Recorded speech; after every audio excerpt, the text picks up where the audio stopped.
মধ্যপ্রাচ্যে আবারও যুদ্ধের আগুন। মার্কিন সেনাদের উপর ভয়াবহ হামলা। মাত্র কয়েক মিনিটে রণক্ষেত্রে পরিণত ঘাঁটি। ধোঁয়া আর বিস্ফোরণে ঢেকে গেছে আকাশ। প্রশ্ন উঠছে, এটাই কি বড় যুদ্ধের সূচনা? মধ্যপ্রাচ্যে উত্তেজনা নতুন মাত্রা পেয়েছে।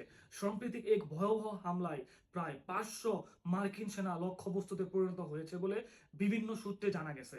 এই হামলার জন্য ইরানকে দায়ী করা হচ্ছে, যদিও এখনো আনুষ্ঠানিকভাবে কোনো পক্ষ সম্পূর্ণ দায় স্বীকার করেনি। ঘটনাটি ঘটে গভীর রাতে, যখন মার্কিন সামরিক ঘাঁটিতে হঠাৎ করেই শুরু হয় একাধিক বিস্ফোরণ।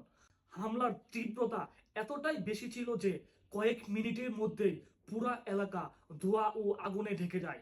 প্রাথমিকভাবে ধারণা করা হচ্ছে এই হামলায় বহু হতাহতের ঘটনা ঘটতে পারে, যদিও সঠিক সংখ্যা এখনো নিশ্চিত করা যায়নি। প্রত্যক্ষদর্শীদের মতে প্রথমে আকাশে দেখা যায় দ্রুতগতির ড্রোন, এরপর পরে ক্ষেপণাস্ত্র আঘাত করে ঘাঁটির বিভিন্ন গুরুত্বপূর্ণ স্থাপনায়।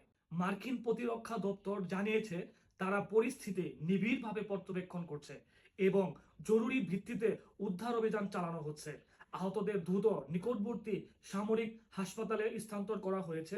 অন্যদিকে ইরানের পক্ষ থেকে এখনো সরাসরি কোনো বক্তব্য না এলেও দেশটির ঘনিষ্ঠ কিছু সূত্র দাবি করেছে এই হামলা ছিল প্রক্রিয়ামূলক পদক্ষেপ। বিশ্লেষকরা বলছেন সাম্প্রতিক সময়ে দুই দেশের মধ্যে বাড়তে থাকা উত্তেজনার ফলে এমন হামলা ঘটতে পারে। আন্তর্জাতিক মহল ইতিমধ্যেই উদ্বেগ প্রকাশ করেছে। জাতিসংঘ সহ বিভিন্ন সংস্থা এই পরিস্থিতিকে অত্যন্ত সংবেদনশীল বলে উল্লেখ করেছে এবং উভয় পক্ষকে সংযম প্রদর্শনের আহ্বান জানানো হয়েছে। বিশেষজ্ঞদের মতে এই হামলা যদি সত্যিই বড় আকারের সংঘর্ষের রূপ নেয়, তাহলে পুরো মধ্যপ্রাচ্য জুড়ে অস্থিতিশীলতা তৈরি হতে পারে, যার প্রভাব পড়বে পুরো বিশ্ব অর্থনীতিতে ও নিরাপত্তার উপর।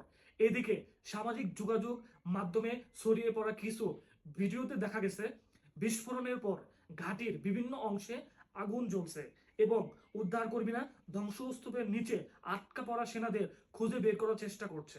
সব মিলিয়ে পরিস্থিতি এখনো অত্যন্ত উত্তেজনাপূর্ণ। বিশ্বজুড়ে নজর এখন মধ্যপ্রাচ্যের দিকে। পরবর্তী পদক্ষেপ কি নেয় যুক্তরাষ্ট্র এবং এই ঘটনার জবাবে ইরানের অবস্থান কি হয়, সেটাই এখন বড় প্রশ্ন। এই হামলা কি কেবল একটি ঘটনা, নাকি শুরু হতে যাচ্ছে নতুন কোনো বড় যুদ্ধ? আপডেট জানতে চোখ রাখুন আমাদের পরবর্তী বুলেটিনে।